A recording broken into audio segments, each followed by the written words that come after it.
Канашской межрайонной прокуратурой осуществляется надзор по многим направлениям деятельности. Так, одним из важнейших направлений деятельности является защита социально незащищенных слоев населения, к которым относятся инвалиды, дети-сироты. Так, одним из примеров деятельности в данном направлении служит обращение в суд с исковым заявлением об обеспечении пандусом на квартирном доме. В настоящее время данное исковое заявление удовлетворено, и в многоквартирном доме данный пандус установлен. С такого рода заявлениями обращается большое количество населения, которым в дальнейшем оказывается соответствующая помощь. В целях оказания субъектам предпринимательской деятельности помощи по правовым вопросам, а также реализации их права на личное обращение в органы прокуратуры Российской Федерации, Канашская межрайонная прокуратура проводит еженедельный прием предпринимателей в соответствии с установленным графиком. Так, субъекты предпринимательской деятельности могут еженедельно обращаться по вторникам в Канашскую межрайонную прокуратуру о нарушении их прав, а также сообщить на личном приеме в здании Канашской межрайонной прокуратуры по адресу город Канаш, улица Пушкина, дом 45. Предварительная запись на прием ведется по телефону 2-15-66 ежедневно с 9 часов утра по 18 часов вечера. Поступившие на личном приеме обращения будут рассмотрены в соответствии с действующим законодательством. При наличии оснований прокуратуры будут приняты меры прокурорского реагирования. Так, Канашской межрайонной прокуратурой были выявлены нарушения в отношении подрядной организации ООС К-21, которая выполняла строительство объекта, а именно модульно-фельдшерско-акушерский пункт в деревне Вурман-Енишево Канашского района. Так, в соответствии с условиями контракта, цена данного контракта составляла 3 миллиона 318 тысяч рублей. По условиям контракта подрядчик должен был исполнить контракт в течение 90 дней после его подписания. Так, на момент проверки Канашской межрайонной прокуратуры были выявлены ряд нарушений по строительству, а именно не был выполнен ряд работ, связанных с общестроительными работами, а также водоснабжением и установкой пожарной охранной сигнализации. В связи с тем, что в срок у нас не были выполнены работы по строительству фельдшерско-акушерского пункта в деревне Вурман-Енишево, у неопределенного круга лиц отсутствовала возможность своевременно получить первую медицинскую помощь. В связи с вышесказанным Канашской межрайонной прокуратурой было возбуждено дело об административном правонарушении по части 7 статьи 732 Кодекса об административных правонарушениях в отношении должностного лица, а именно директора ООС К-21. Постановлением мирового судьи, судебного участка номер 1 Канашского района, директор ООС К-21 был признан виновным в совершении административного правонарушения. Ему было назначено наказание в виде штрафа в размере 75 440 рублей. В Кодекс Российской Федерации об административных правонарушениях в 2020-2021 году внесены изменения. Так, изменения касаются увеличения размеров штрафов за оскорбление, а также введения новых составов административных правонарушений. Наказание в виде административного штрафа на граждан теперь составляет по статье 561 КоАП РФ за оскорбление от 3 до 5 тысяч рублей, на должностных лиц от 30 до 50 тысяч рублей, а на юридических лиц от 100 до 200 тысяч рублей. Согласно части 2 статьи 561 КоАП РФ в новой редакции, ответственность за оскорбление наступает не только за оскорбление, содержащееся в публичном выступлении или в средствах массовой информации, но и за оскорбление, совершенное публично с использованием информационно-телекоммуникационных сетей, в том числе сети интернет, или в отношении нескольких лиц, в том числе, которые индивидуально не определены. В статье 561 КоАП РФ добавлены части 4 и 5, которые предусматривают ответственность за оскорбление, совершенное лицом, занимающим государственную или муниципальную должность, а также государственным или муниципальным служащим, а также совершение указанного правонарушения повторно. Кроме того, вышеуказанным федеральным законом введена статья 561.1 КоАП РФ, в которой установлена административная ответственность для юридических лиц за клевету в виде административного штрафа в размере от 500 тысяч рублей до 3 миллионов. Статьей 22 Трудового кодекса предусмотрено, что работодатель обязан обеспечивать работникам равную оплату за труд равной ценности, выплачивать в полном размере причитающейся работникам заработную плату в сроки, установленные в соответствии с настоящим Трудовым кодексом, коллективным договором, правилами внутреннего распорядка, трудовыми договорами. Статьей 57 Трудового кодекса законодатель предусмотрел, что условия оплаты труда, в том числе размер тарифной ставки или оклада, должностного оклада работника, доплаты, надбавки и поощрительные выплаты являются обязательными для включения в трудовой договор. Необходимо отметить, что в трудовом договоре необходимо указывать точный размер заработной платы, а также ее составляющих.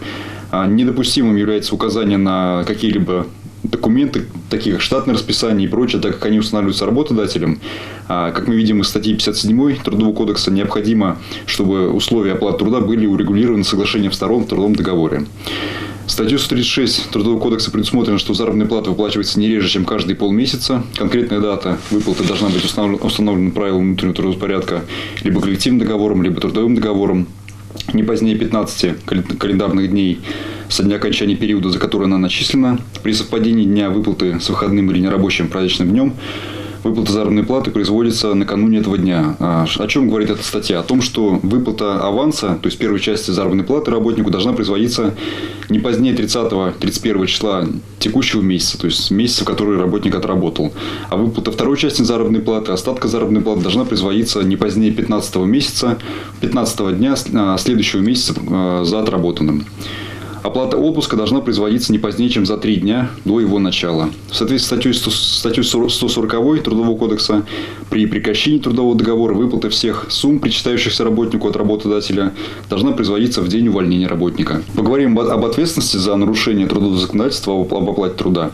Так, статьей 5.27 Кодекса Российской Федерации об административных правонарушениях частью 6 предусмотрено, что невыплата или неполная выплата в установленный срок заработной платы, других выплат, осуществляемых в рамках трудовых отношений, если эти действия не содержат уголовно наказуемых деяний, наказывается с предупреждением либо наложением административного штрафа на должностных лиц в размере от 10 тысяч до 20 тысяч рублей, на лиц, осуществляющих предпринимательскую деятельность без образования юридического лица от 1 тысячи до 5 тысяч рублей, на юридических лиц от 30 тысяч до 50 тысяч рублей.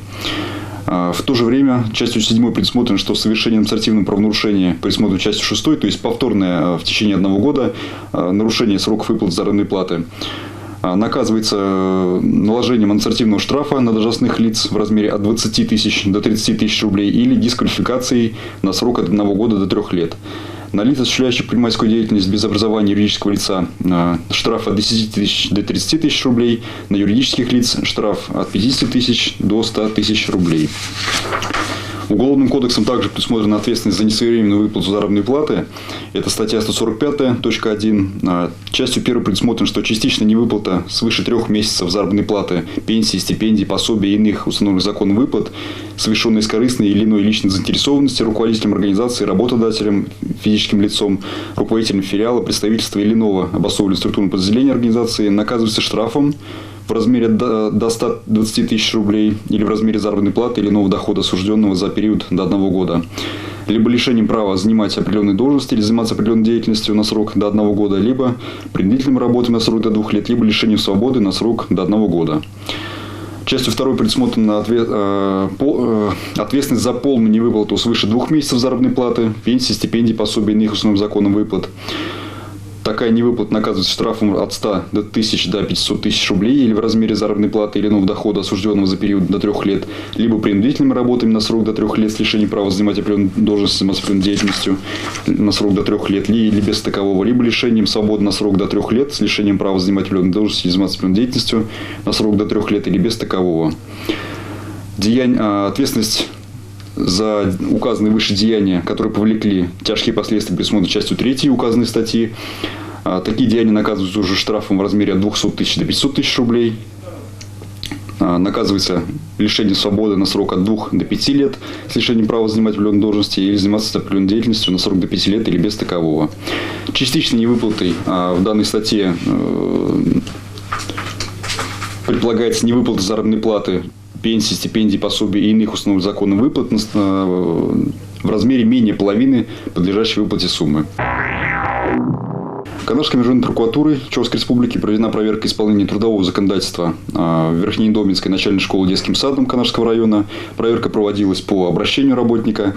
Проверка выявлена следующее нарушение законодательства. Работникам учреждения без получения их письменного согласия на выполнение дополнительной работы, без установления соглашением сторон размера соответствующей доплаты к зарплате, поручено исполнение обязанностей время отсутствующего работника. Соответствующие доплаты к заработной плате за это работникам не были произведены. Также ряда работников из-за неверного учета рабочего времени ненадлежащим образом была начислена заработная плата, то есть начислена была в меньшем размере. В связи с выявленными нарушениями в адрес учреждения внесено представление, по результатам рассмотрения которого нарушения были устранены, а директор привлечен к дисциплинарной ответственности. Кроме того, по постановлению Межрайонной прокуратуры директор был привлечен к административной ответственности по части 1 статьи 527 КОАП РФ с назначением штрафа в размере 2000 рублей и по части 6 статьи 527 КОАП РФ с назначением штрафа в размере 10 тысяч рублей. Канашская прокуратура призывает всех работодателей к неукоснительному соблюдению трудового законодательства, так как трудовое законодательство, и в частности оплата труда, находится на особом контроле государства и органов прокуратуры.